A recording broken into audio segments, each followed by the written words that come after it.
Good evening, everybody. Now, today I want to talk about a very sore subject to a lot of you. It's caused a lot of arguments and offence on social networks. I am, of course, talking about the referendum that happened in Great Britain about the European... Only joking. I don't care about any of that. As you can see in front of me, I have displayed for you at home, the discerning viewer, my collection of WWF Hasbros. Now, I'm going to talk a little bit about this collection because for my group I haven't posted a video before for some reason. For my other group, my Russian group, I've posted a couple of videos, some sale items that I have, some new additions to my collection, but I've never done a group for Dim Super Awesome Toys and Comics, the Facebook group. So I thought, why not? I mean, you can't really go wrong with, videos of me, can you? So anyway, the reason I wanted to do a video specifically about this collection, the WWF Hasbros, is because think about how many action figures I have. Think about how long I've been collecting. Think about all the different types of action figures I have. From Marvel to Star Wars to DC to, I don't know, I've started collecting war replicas of Lego, like tanks and aircraft and things like that. Well, anyway, 23 years, maybe a little bit longer, of collecting action figures, and it all started with this here. These were the first figures that I ever collected. So imagine little Dim, 6 years old, watching wrestling for the first time. I think WrestleMania 5 was the first thing I ever saw that was to do with wrestling. Going into Debenhams at the time in Leicester and buying a Macho King Randy Savage figure. I don't have him here at the moment. This is what I have at the moment. I've got a Macho Man from Series 1, but Macho King from Series 2 was the first ever action figure little 6-year-old Dim bought in his life. And it all started from there. Now,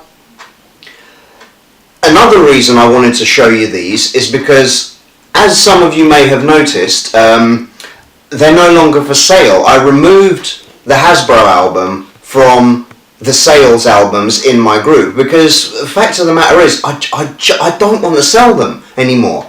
I want to keep them and I want to add to the collection, and I doubt I'll complete it. I doubt it. Because, as some of you know, there are these things called green cards, which was the last series that was released. I think it was Series 11 in 1994. And oh my god, getting hold of them, they are expensive. We're talking about figures like Adam Bomb, 123 Kid, from the new generation, once Hulk Hogan went to WCW. If you want a boxed one of those nowadays, be willing to pay 125 quid. Even a loose one, you're not going to find cheaper than 30 quid, 25 quid.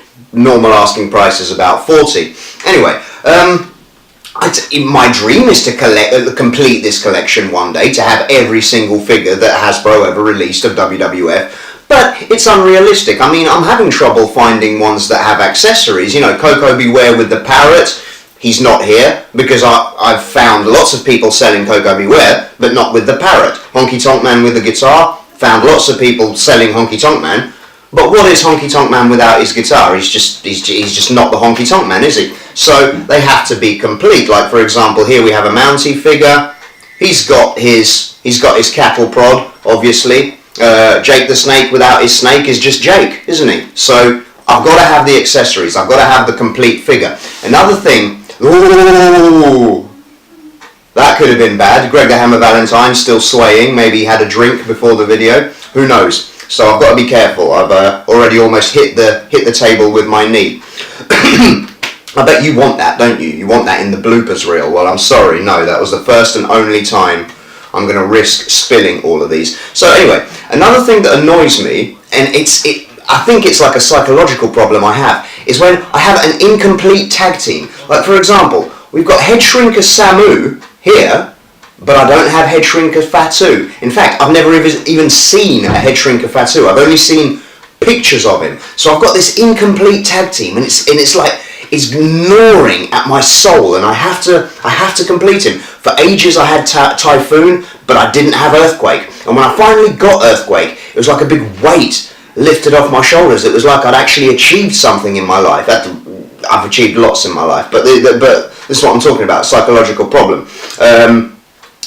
So have a look at all these lovely Hasbros. I started collecting 20 plus years ago because of this particular series. So you've got the most important, the most maybe famous wrestlers at the front: Bret Hart, Jake the Snake, Hulk Hogan from Series 1, Ultimate Warrior, Macho Man. Then, the tag teams. I love the tag teams. Here we have an incomplete tag team. We've got Smash and Crush of the Demolition, but we don't have Axe. Again, it's tearing away at my soul that I've got an incomplete tag team, but it's only a matter of time. I'll find him. A couple of people I have to thank for this wonderful collection that brings me so much joy every time I dust the shelf and put them in a different formation. Two people I have to thank, of course, is Retromania. I buy action figures off him all the time, at least once a month, get packages from England, and Johnny Molesley, who I've met recently, and thanks to Shahid Hussain for hooking me up with Johnny Molesley's contact details, who's sold me Axe and Crush for a kickoff. He sold me not too long ago. So my plan from now on is to, first of all, get all the Hasbro figures that don't have accessories. For example, I still don't have Doink the Clown. I still don't have, who else doesn't have an accessory? Andre the Giant. I've been after an Andre the Giant for ages. And then, hopefully, get the ones with accessories. We're talking Honky Tonk Man, Berserker, Coco Beware with a parrot. And then, once I've got nothing left to do, once, I've done all that, maybe I'll start hunting down the green cards. Maybe I'll start looking for 123 Kid. And the irony is, I actually had 123 Kid as a child. I found him in a Woolworths in Windsor for $1.99.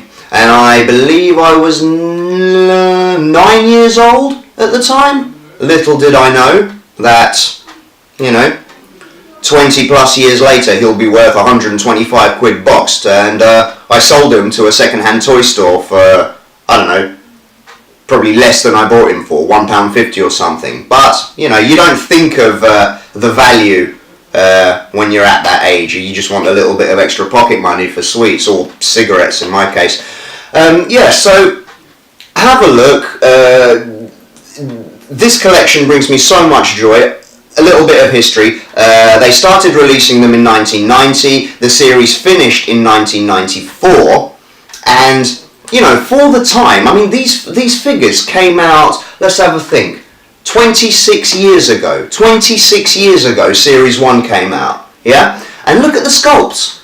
For that time, the sculpts are amazing. Think of the other action figures that were being released in 1989, 1990. The sculpts were generic rubbish, These actually look like the characters, like the people they portray. And the irony is, wrestling figures actually got worse after this. Jakks started releasing figures with those rubber legs. I don't know if anyone remembers them, and they were dog shit in comparison. So, usually action figures are supposed to evolve, sculpts are meant to get better, and they're just meant to become better over time. But in between 1994, which was the end of this series, and I think about 1998-99 Attitude Era, when they started releasing the Titantron figures as part of the Jakks series, wrestling figures were a bit crap. Like, these were actually better than stuff that came out in 1995 and 1996. So this differs from the norm.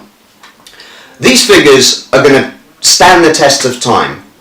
They're always going to be collectible because of what they are and the time in which they were released. It really was the golden era of wrestling. It was the Hulkamania era. It was, WrestleMania 5, 6, 7, 8 era. We've all got, people my age have all got fond memories of that time period. And, it's unfortunate to think what a pile of dog shit WWE is nowadays. I'd much rather watch Independence. I'm a Lucha Underground man. Even though TNA is suffering at the moment, I'd rather watch an episode of Impact than an episode of Raw. Well, because I saved myself an hour for a kickoff. But that's just semantics. However, these figures remind me of a better time in WWF history, a golden era, if you will, which is what a lot of us older fans know it as. And, you know, for their time, they were amazing, amazing figures. And I'm going to carry on collecting them. I'm going to carry on adding to my collection. I apologise to anyone that wanted any of these, that saw them in a sales album, which I subsequently removed, because I just had a change of heart. I mean, I sold Undertaker and Bam Bam Bigelow to my good friend Noel, and I'm very happy that they went to a good home. But again, it was after I posted them off to him, it was like something was missing from my life. And what was missing from my life? Undertaker and Bam Bam Bigelow. So I quickly tracked them down again, and I quickly bought them again, because I've got psychological problems. I need these on my shelf, and but that doesn't mean that I'm not going to continue selling everything else. I mean, if I woke up tomorrow and someone called me and said, look, I'll buy everything you have and I'll give you shitload of money and I can go on holiday with the money and I can put a deposit down on a flat, these are the ones that I'd keep. I'd sell all my other hundreds of figures, you know, masses of Star Wars, masses of DC and Marvel, loads of movie maniacs, Terminator figures. I'd sell it all. I'd sell it all tomorrow if someone offered me a good price. But I'd keep this, because this is mine, this is for myself, this is nostalgia, this is part of my childhood, this is the start of a process, a 20 plus year process that became my infatuation and addiction to collecting, trading, buying, selling. It all started from this series here. And even looking at them now, even though I'm looking at their backs, just looking at Nails, you know, how long was Nails in the company, for God's sake? Maybe a year and a half, but just, I've still got fond memories of him. And, you know, some of the lesser known characters like IRS, Mid